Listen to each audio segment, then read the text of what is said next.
Vinny had spent the day with his mother at the busy bazaar in Kodaikanal town selling their crops of fresh cauliflower, cabbage, garlic and onions.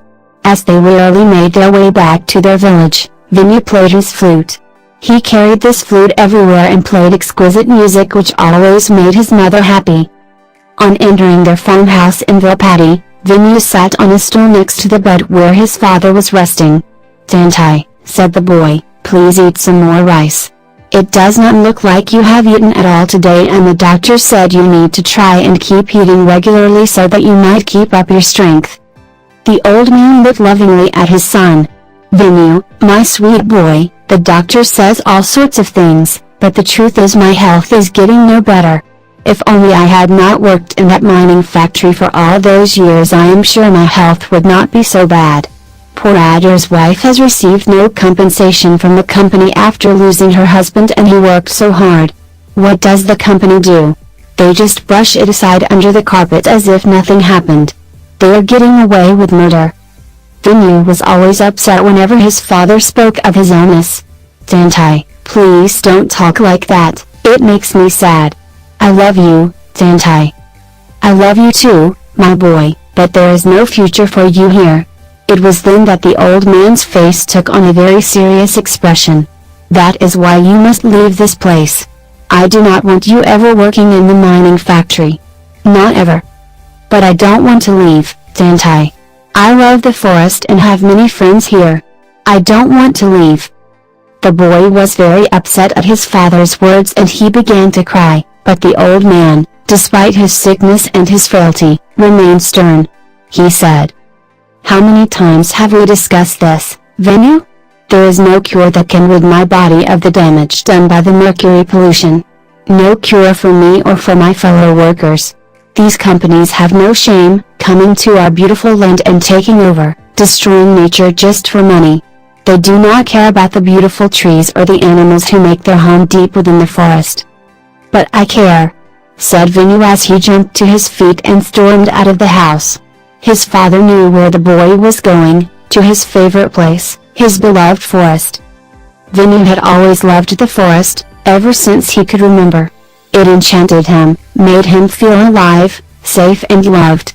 He felt a freedom within the forest that he did not feel in any other place in the whole wide world.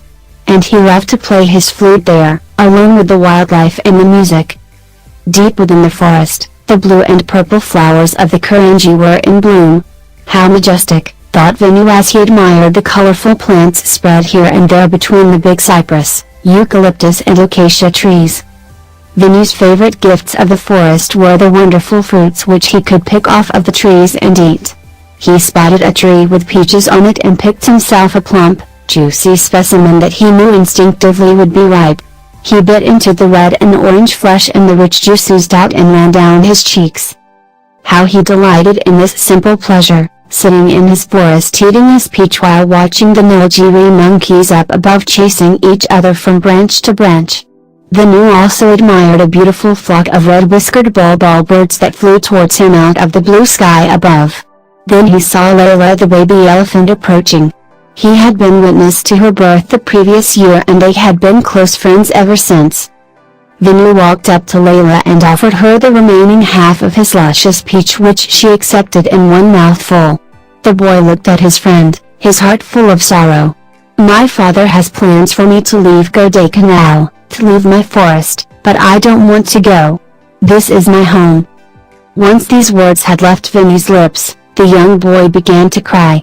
Layla looked up at the boy and said, "Vinny, my mother and father are both dead after drinking from the lake where the factory dumps its mercury waste. It is not safe here anymore. They have spoiled our paradise and they are not stopping. You must leave, Vinny. I do not want you to fall ill. When you arrive in your new home, tell them what is happening to our forest. Tell them that the forest needs help. Tell them that the factory and the mines must go." Vinny wiped the tears from his eyes. "You are right, Layla. That is exactly what I am going to do. I will let people know what is happening here." Sunset in the forest. As the sun slowly fell from the sky, the two friends sat side by side in silence and took in the variety of sounds, textures and colors of their beloved forest. Eventually Venu got to his feet and brushed himself down. He felt much better for being in the forest, but it was time to get home. Layla, I must leave now. Dusk is falling and I ran out of home in a real huff. Tay and Tantai are probably worried sick. The little elephant smiled at the young boy. Okay, Venu, she said, you'll go home. And thank you for caring. Thank you for being my friend, said the boy. And with these words they parted company.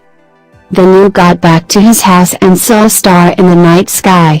It was all alone, but it was so bright and it twinkled silver and white in the night sky. Venu stopped to admire this sight until his thoughts were interrupted by his father's voice. Venu, come here, my son. The boy approached his father and gave him a big hug. The old man was very grateful to have such a loving son. He said, your mother and I are not angry with you. We do not want you to leave. We just want what is best for you. A very generous friend in London has offered you a place in his home and he will support your schooling there.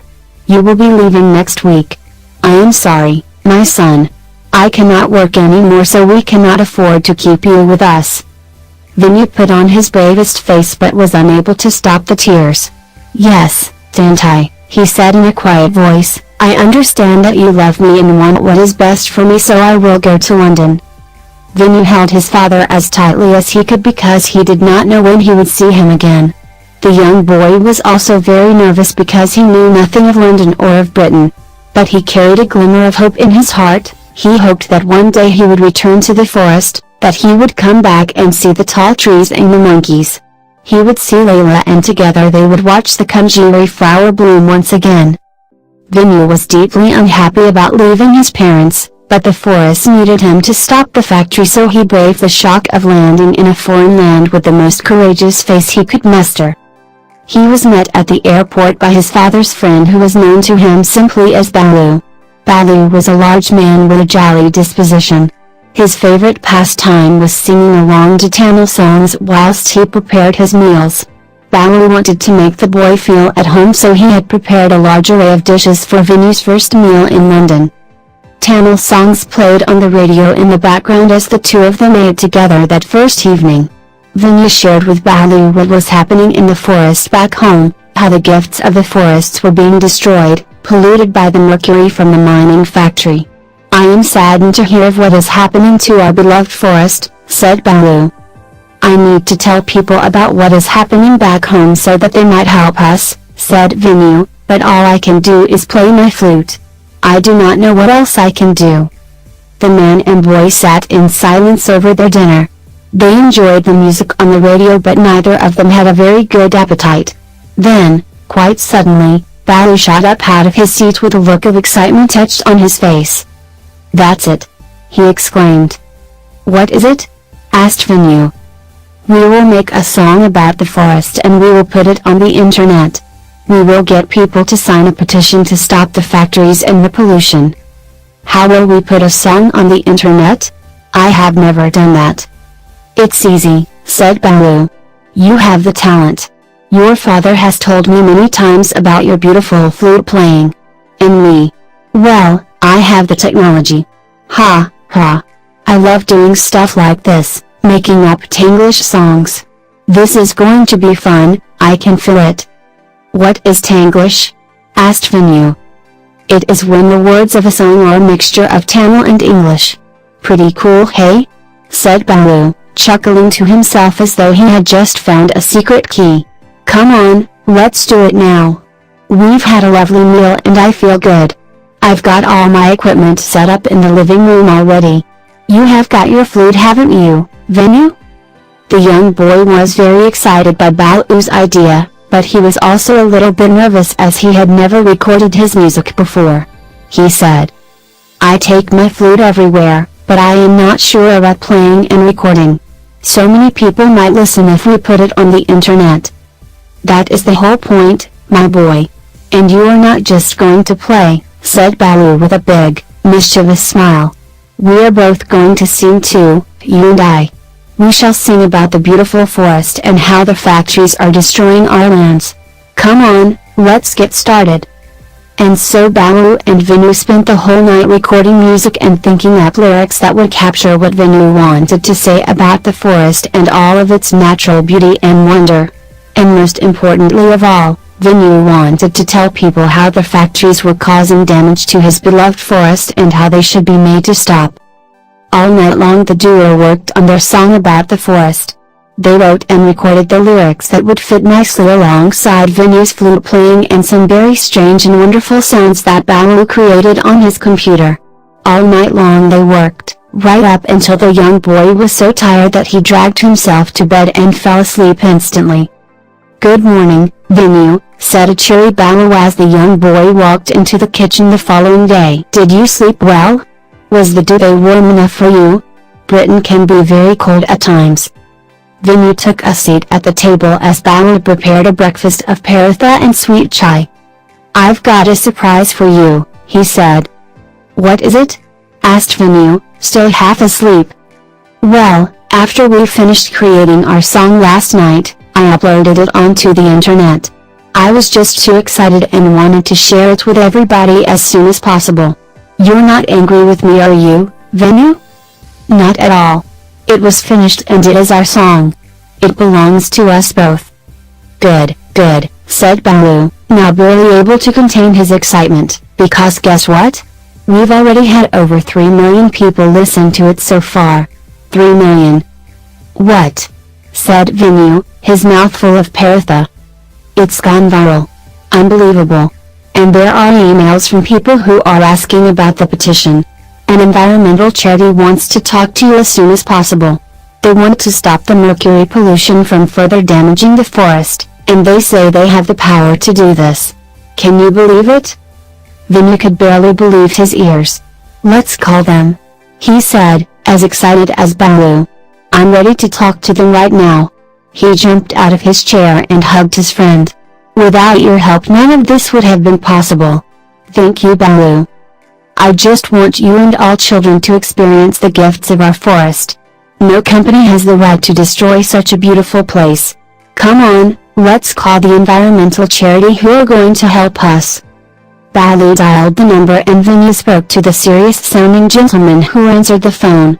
The man explained how many of the people who worked for the charity had listened to the song on the internet and how they were all very impressed. Venu told the man about the factories and how his father was sick, and how Layla's mother and father had died after drinking from a contaminated lake. The man from the environmental charity promised Venu that the factories would be made to stop. "It will not be easy," he said. "It will be a long fight. But we will make sure they leave the forest in the end. And we shall make them pay compensation to the workers." When Venu put down the phone he was as happy as he had ever been. He and Balu had begun the process of saving the forest. Venu realized that one person could make a difference if they really cared, and he promised himself that he would never forget this lesson. And one day soon, he thought, "I will return home to my family and to Layla and the Karanji flowers, and all of the beautiful gifts of the forest."